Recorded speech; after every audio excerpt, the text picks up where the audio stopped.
right, so we're diving deep into strategic consensus today. Oh. You're probably wondering, like, how does agreement within a company Hmm. really impact its success, Yeah. especially in like a manufacturing setting? Right. Well, we found this awesome research article Oh, cool. that looked at this very question Okay. in Spanish manufacturing companies. Interesting. Get ready for some like aha moments. Okay. What they found Yeah. is, honestly, it's a bit more complex than you might think. Interesting. Okay. So first off, the researchers define strategic consensus as two parts. Okay. Two parts. First, we've got Hmm. what they call competitive method consensus. Okay. So competitive method consensus. Think of this as like the classic How? Okay. how does a company choose to compete in its market? Gotcha. Like, are they all about being the low-cost leader? Okay. Think like Walmart. Walmart. Yeah. Or are they all about delivering unique, high-quality products? Like Apple. Like Apple, exactly. Yeah. Okay. So everyone on the team Right. needs to be on the same page about which lane they're racing in, Yeah. so to speak, Okay. Metaphorically. metaphorically. Right. And then the second part of strategic consensus Yeah. is all about objectives. Objectives. Okay. So consensus on objectives means that everyone agrees on what they're aiming for, Okay. those specific goals that define success. Gotcha. Like, are we talking about, like, hitting a particular productivity level? Uh-huh. Are we talking about reaching cost reduction targets? Right. Maybe it's meeting some specific quality standard. Yeah. Something like that. Okay. What are we all shooting for? Yeah. So think of it like Yeah. you can all agree on driving to California, Oh. but if you don't agree on going to Los Angeles or San Francisco, Yeah. you're going to end up in very different places. I love that analogy. Okay. It's like you could all agree on running a marathon, Mm-hmm. but if you don't agree on a finishing time Yeah. or even like a pace, Mm-hmm. it's going to be chaos. Yeah. Some folks will be sprinting, Yeah. others are going to be strolling, Right. and like nobody's going to feel good about the result. Totally. And you know what? Yeah. This research actually found Okay. that having everyone agree on those objectives Mm-hmm. is actually way more important for company performance Really? than just agreeing on the competitive methods. Wait, so it's more important to agree on where you're going Yes. than how you're going to get there? That's what they found.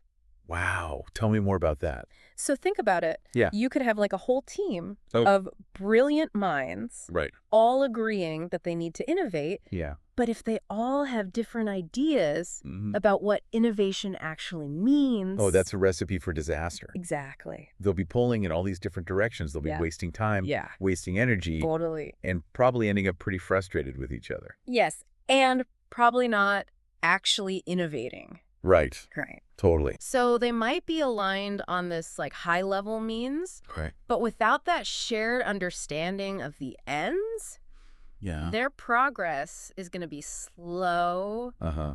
unfocused, Right. and likely ineffective. Okay. And so the companies in this study Yeah. that had clear agreed upon goals, like those Right. really specific objectives, Okay. they consistently performed better, Oh, wow. no matter what competitive method they chose. So having everyone aligned on those very specific objectives is like the secret sauce, It's a key ingredient, a key ingredient. for Good. sure. Yeah. But of course, there's always more to the story, right? I knew this was going to get good. Yeah. So tell me, what else did they find? So they dug even deeper, Okay. and they found this fascinating link Yeah. between the competitive methods, Okay, so the how. Yeah. and those objectives. Okay, so you mean like Yeah. if a company chooses to focus on cost leadership, Mm-hmm. that's going to impact the types of objectives they set. Exactly. Oh. Interesting. It seems like the means really do shape the ends Yeah. in a pretty significant way. Wow. And this is where it gets really interesting. Okay. And I think you're going to like this part. Oh, I'm on the edge of my seat. Tell me more. They found that the specific competitive strategy that a company chooses directly impacts the types of objectives they're likely to prioritize. Okay. And they really drilled down Yeah. into the nitty-gritty of manufacturing and purchasing, Uh-huh. since those are two core functions Makes sense. of any manufacturing business. Yeah. Those are the areas where a lot of those key objectives are going to actually play out. Exactly. So what kind of things did they look at? So they examined things like labor productivity, Okay. like how efficiently are resources being used, Mm-hmm. inventory levels, Yeah. all the nuts and bolts that go into creating a product and getting it into the hands of customers. Mm-hmm. They got really granular with those objectives Okay. to see how alignment played out at that level. So it's not just about these like high-level abstract goals. Wow. It's about everyone being on the same page. Those specific actions needed to actually make it happen. Precisely. Okay. And this is where that connection between competitive methods Yeah. and objectives becomes incredibly powerful. Okay. Let me give you an example Oh, I love a good example. to bring it to life. Lay it on me. So imagine you have two companies, Okay. Company A and Company B. Okay. Company A, Company B, got it. Company A is all about cost leadership. Okay. They're laser focused on being the most affordable option in the market. Gotcha.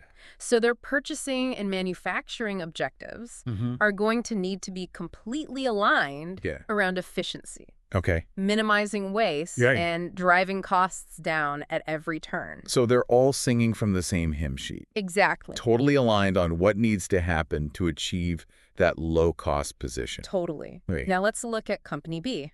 Okay, Company B. They're all about differentiation. All right. Their goal is to stand out from the crowd with unique, high-quality products. Okay, so very different approach. The very different approach. Yeah. So their objectives might focus on things like Yeah. sourcing premium materials, investing in like cutting edge manufacturing techniques, Gotcha. and building in like flexibility Yeah. to respond to evolving customer needs. Ah, okay, so the way they compete, their chosen method, Right. directly informs what those specific objectives need to be. You got it. Interesting. They're still aiming for consensus, Yeah, but the content of that consensus is different. it's different, right? Yes. And here's the kicker. Okay.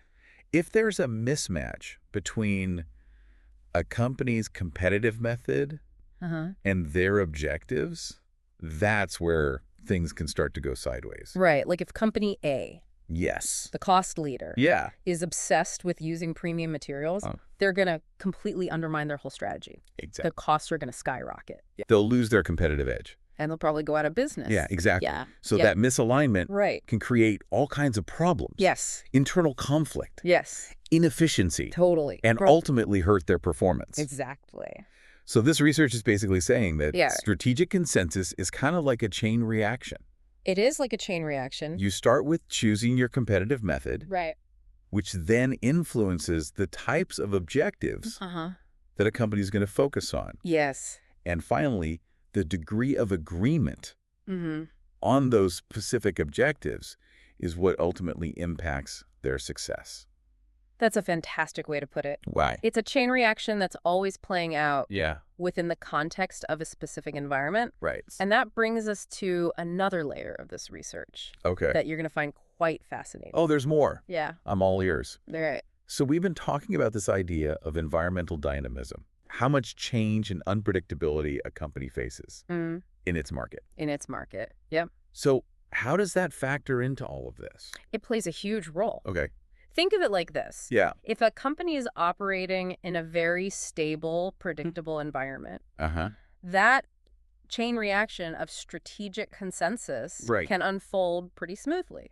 Yeah, it makes sense that high consensus would be beneficial in that kind of scenario. Everyone's rowing in the same direction. Right. The waters are calm. Yeah. And they make steady progress towards their goals. But I have a feeling that things get a little bit more complicated You're reading my mind. when we introduce some choppy waters, right? Yes, in highly dynamic environments. Yeah. Those markets that are constantly changing, full of surprises and unexpected disruptions, Okay. things get a lot more interesting. Okay, I'm ready for the plot twist. Right. What happens to strategic consensus in those situations? Here's the thing. Yeah. In those highly dynamic environments. Companies with very high levels of strategic consensus Okay. actually performed worse. Wait, so too much agreement can actually be a bad thing. It seems counterintuitive. I'm intrigued. Tell me more. Yeah, it's like trying to steer a giant cruise ship Oh. through a field of icebergs. Oh, okay. You know, if everyone on board is rigidly focused on going in just one direction, Right. they're going to have a really, really hard time Yeah. making those quick course corrections needed to like avoid disaster. Right. So too much agreement can make a company slow, Yes. inflexible Totally. and unable to adapt to like those sudden shifts and those unexpected challenges. Yes, they're so focused on rowing in unison that they totally miss those crucial signals telling them to change course. So listener, if you're operating in a fast-paced, ever-changing environment, maybe a little less consensus, a little less, and a bit more constructive debate could be just what you need to actually thrive. Exactly. It's about striking that balance. Absolutely. This research doesn't suggest that strategic consensus is a bad thing. Okay. But it really highlights the importance of being aware of your context. Right. Companies need to be more self-aware. Yeah. You know, they need to understand their competitive method, the environment they operate in, and how those factors should really shape their approach to consensus building. It's like that classic saying, know thyself. Know thyself. Right. Once you understand those internal dynamics and the external landscape, then you can start to put mechanisms in place to either promote consensus or encourage healthy dissent, depending on what's most appropriate for your situation. Exactly. So if you're in a stable environment, your competitive method is well-defined, and everyone's pretty much on the same page, then by all means, double down on building consensus around those specific objectives. Totally. Think about regular communication, cross-functional meetings, clear processes for, like, setting and tracking goals, all those good things. Well, good stuff. But if you're in that fast-paced, unpredictable environment, you might need to loosen the reins a bit. Loosen them up a little. Give your teams more autonomy. Encourage them to challenge the status quo. And be open to experimenting with new approaches. Exactly, because in those dynamic environments, it's often those companies that are willing to embrace a bit of creative friction. Those who can quickly pivot and adapt, who end up being the most successful. So listener, as you go back to your own work, we really want you to think about this research and what it means for you. What does it mean for you? What's the level of strategic consensus? Is it helping you? Within your team or your company? Or is it creating roadblocks? And most importantly, don't be afraid to adjust your approach to consensus building as needed. Remember, the most successful companies are the ones that can adapt to changing circumstances. And that includes being flexible about how they approach strategic consensus. It's not always a straight line. Right. To success, sometimes it's a little bit of zigzagging. A little zigzagging. A little healthy debate. A willingness to adjust your course. That can be the key to reaching your destination. So go forth, listener, and conquer those strategic challenges. Conquer them. And remember the how and the when of consensus. The how and the when Are just as important as the what. Just as important as the what.